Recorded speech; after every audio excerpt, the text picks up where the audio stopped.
जरा ये बताइए, इन दस्तावेजों से आप क्या समझते हैं जो वहां पर इस वक्त चर्चा का विषय बने हुए हैं, हर जगह ये सर्कुलेट किए जा रहे हैं?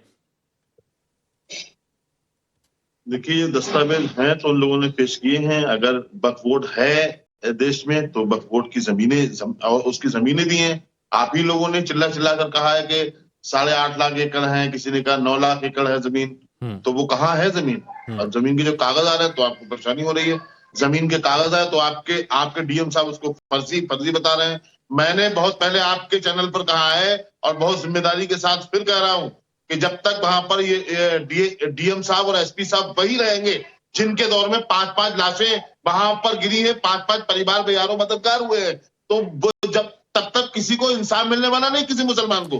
क्योंकि वो छोड़े ही इसलिए गए वहां पे कि आप मुसलमानों को टारगेट करो। और ये जो जैन साहब बैठे हैं, जैन साहब पहले तो एक चीज भारत में एक बात अजहरी साहब मैं कहना चाहूंगा, कि थोड़ा सा शब्दों का चयन ऐसे कि उनको छोड़ा ही इसलिए गया। क्या कोई भेड़ बकरी है जो उन्हें छोड़ा गया है? और ये बोलिए कि उनको पदस्थ वहां पर इसलिए थोड़ा सा ऐसा ध्यान रखिएगा। और पहली बात सुनिए ना, नहीं आपने कहा कि छोड़ा गया है उनको ऐसे, बहुत अच्छा जवाब है आपका। अरे आपने कहा कि उनको छोड़ा गया है ऐसा, तो वो गलत है। अब मेरे को ये बात बताइए, यानी आप ये कहते हैं कि ये जो दस्तावेज है ये ऑथेंटिक है, आपका ये मानना है? सुनिए, आपका ये मानना है? जेल में होना चाहिए था, जिन्हें सलाखों के पीछे होना चाहिए था, जिन्हें सस्पेंड होना चाहिए था, वो लोग वहां पर डीएमएसपी हैं। अच्छा, वो अब आप डिटेल करने की कोशिश करेंगे अजहरी साहब, डिटेल करने की कोशिश करेंगे। जिनको सलाखों के पीछे होना चाहिए था वो न्यायपालिका तय करेगी और वो सलाखों के पीछे जाएंगे। मुझे आप ये बताइए, ये दस्तावेज आप ठीक बताते हैं? आप ये दस्तावेज ठीक बताते हैं? जाने ही नहीं दोगे आप हैं? आप ये दस्तावेज आप लोग बैठे तो उनके उसके लिए दिफा के लिए आप लोग बोल तो रहे हो। अब हम पर कितना गुस्सा निकालेंगे आप महाराज? आप सच कहने को कितना गुस्सा निकालेंगे हम पर? लोगों को मारने वाला कौन है आपने आज तक बताया है? अजहरी साहब, डीएम साहब से उनके सुनिए ना अजहरी साहब, ये यानी ये जो दस्तावेज आप देख रहे हैं ये आप सही मानते हैं? क्यों सही नहीं है? वैसे लोगों ने पेश किए क्या? डीएम साहब आप अनरजिस्टर्ड है, डीएम लेकर के आइए। अनरजिस्टर्ड है। वो कहते देखिए निष्पक्ष डीएम लेकर के आइए। ये डीएम साहब निष्पक्ष नहीं है। डीएम आप निष्पक्ष लाएंगे, वो कहेंगे फर्जी मान लेंगे। इनकी तो कोई बात मानने को तैयार नहीं है। अच्छा, क्योंकि ये 5 लोगों के मारने वालों के नाम उजागर नहीं अब तक कर पाए। सुनिए ना, और अब तक डीएम सुनिए ना, अनरजिस्टर्ड ये दस्तावेज है और अगर इन दस्तावेजों की मान रहे हैं तो जैसे ये है, ये आप तस्वीर देख रहे हैं, खेवट नंबर 19-20-90। अब यहां पर खड़े हो जाइए तो 1 किलोमीटर तक चलते चले जाइए, वो पूरा वक्फ का है। ऊपर आप जाइएगा, पूरा पश्चिम उत्तर दक्षिण हर तरफ पूरा सब वक्फ का है। तो मतलब 80% संबल वक्फ का है। 9 लाख एकड़ है सर, 80% संबल वक्फ का है। तो 9 लाख एकड़ जमीनों का हिस्सा ये नहीं हो सकता है क्या? अच्छा, तो 80% संबल वक्फ का है, आपका ये मानना है? मैं इस पर देखिए, आप संभल की सरजमीन मुस्लिम बहुल क्षेत्र है, नहीं है? बताओ वो कब से है? कब से है? ये अलग बात है। अब आप उसमें कब से है? निकालने लगे हो। कब से है मुस्लिम बहुल? कब से है? जब से वहां पर मुसलमान है। जब से वहां पर मुसलमान है, जब से वहां पर हिंदू भगे हैं, भगाया गया जिनको, आप ये कह रहे हैं ना?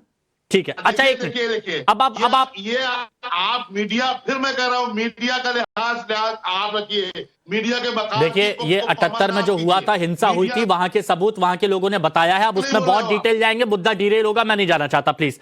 अतीकुर रहमान साहब भी हैं, एक मिनट, ठीक है आप ठीक है, अतीकुर रहमान साहब भी हैं। अतीकुर रहमान साहब, अनरजिस्टर्ड बताया जा रहा है और जो 1923, 1954 और 1995 जो यहां पर एक्ट बताया गया, जब यहां पर एक्ट बने, उनमें रजिस्टर्ड दस्तावेजों की बात की गई है।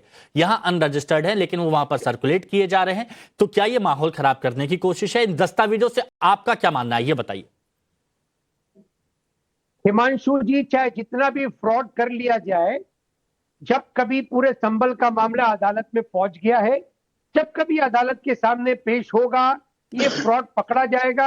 जो भी उस वक्त में वक्फ बोर्ड के चेयरमैन थे, कर्तव्यदर्ता थे, चीफ मिनिस्टर थे, किसने उनको अपॉइंट किया था, कौन सी कमेटी थी, कौन डीएम था, सबके सब घेरे में आएंगे ना। इसमें मुसलमानों का क्या लेना देना?